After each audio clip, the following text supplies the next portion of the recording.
Hey guys, this is Austin.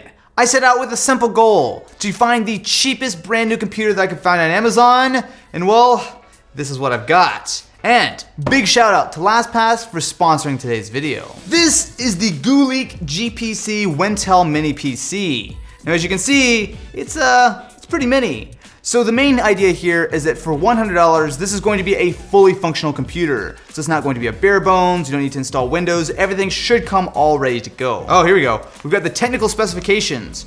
The quad-core Intel Atom Z8300, Windows 10, 2 GB of RAM, and 32 gigs of storage.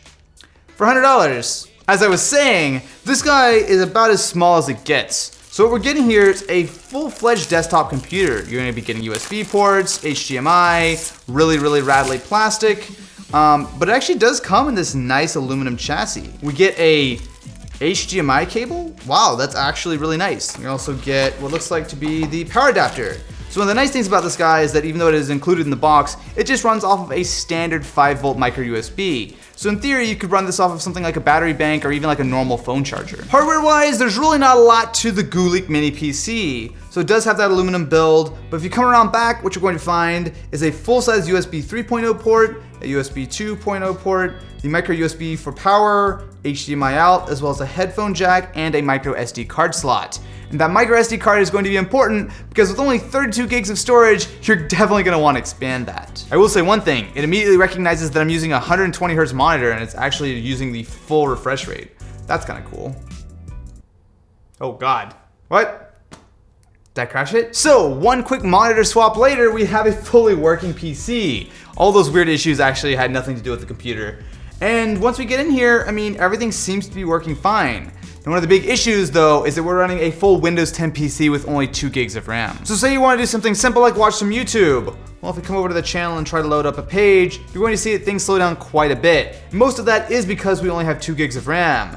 The Atom processor is not helping. However, once you actually get it to load, if you're a little bit patient, it does totally work. Oh, also our video is on trending. That's kind of cool.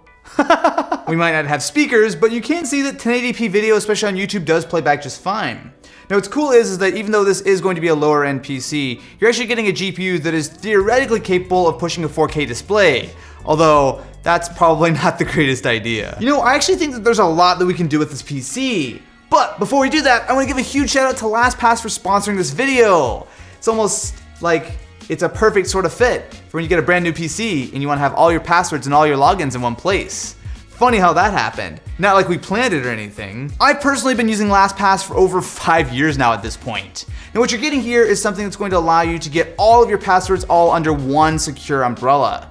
So say for example that you use the same password in lots of sites, which of course no one would ever do who watches the channel, right? What LastPass allows you to do is create a completely random generated password for each and every site that you visit. So even if say one site gets hacked, that doesn't mean that someone could get into all of your other logins. Now what's cool is that LastPass keeps all of this super secure underneath a master password. And what's nice about that is that there are multiple ways of getting into it. You can add two-factor authentication. It actually is a really secure way of doing things. The best part is that you can get LastPass for free. Now they do have a $2 a month premium plan, which is what I've been on for a while, but regardless, you should be using a password manager, and I legitimately use LastPass every single day. If you guys want to check it out, the link is in the description, and huge shout out to LastPass for sponsoring this video. Now sure, having a mini PC is fine and great. What's the fun if you don't actually take advantage of how small it is? Everyone knows that a cheap PC is not going to be the most powerful thing in the world, but this is where things get a little bit more exciting. This is the G-Chic OnLap 1102H portable monitor. Now there are lots of portable monitors out there, and most of the time they're pretty decent, but what makes this a little bit different is that it has its own dedicated battery built in. So with pretty much just a single HDMI cable, we can get a fully portable setup. See where I'm going with this? So first of all, we have the actual display itself. So we're looking at an 11.6 inch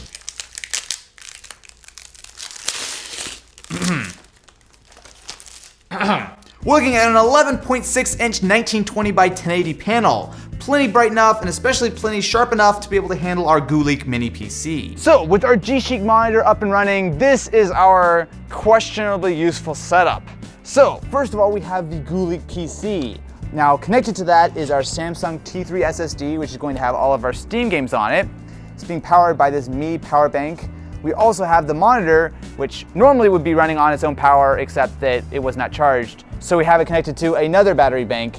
And with all of this, we have only one spare USB port, and I'm trying to get games set up, so I'm having to hot swap mouses and keyboards and controllers to try to get something to work, because we really plan things out solidly. There are definitely some cool things about this setup though. The G-Chic monitor is really nice looking. So you're getting that full 1080 resolution, and not only is it going to be a matte display, but you know, in theory, when you remember to charge it, it is going to be a really nice portable setup. They even have some things on the backside to be able to hook up something like a compute stick, so you can have a fully portable little setup. But none of that matters if I can't play Csgo in a park, because that's the whole premise for this video.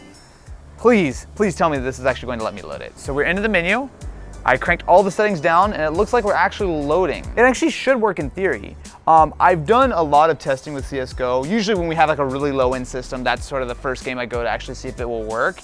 And while I've never done it on an Atom chip, that should in theory be able to run. It's gonna be on low settings and not a great frame rate. Initializing game data.